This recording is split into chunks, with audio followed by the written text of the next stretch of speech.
कलमकारी साडीची काळजी कशी घ्यावी? कलमकारी साडी थंड पाण्यात सौम्य डिटर्जंटने स्वतंत्रपणे धुवावी.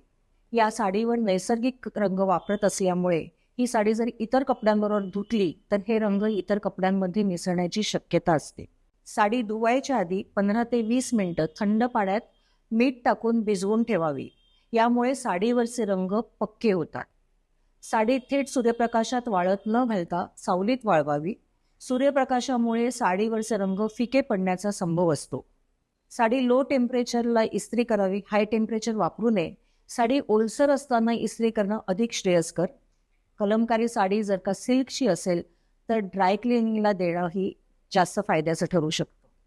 कलमकारी साड्या या कलात्मकता, परंपरा आणि कथाकथनाचा उत्सव आहे आणि हा भारतीय उत्सव प्रत्येक भारतीयाने जतन करणं हे भारतीयांचं कर्तव्य. याबरोबरच मी आजचा एपिसोड इथेच संपवते. एपिसोड तुम्हाला आवडला असेल तर शेअर आणि लाईक करा आणि माझं चॅनेल निमिषुबाई हेमांगी सबस्क्राईब करायला विसरू नका. परत येईल नवीन एपिसोडमध्ये अद्भुत साडीची नवीन गोष्ट घेऊन. नमस्कार.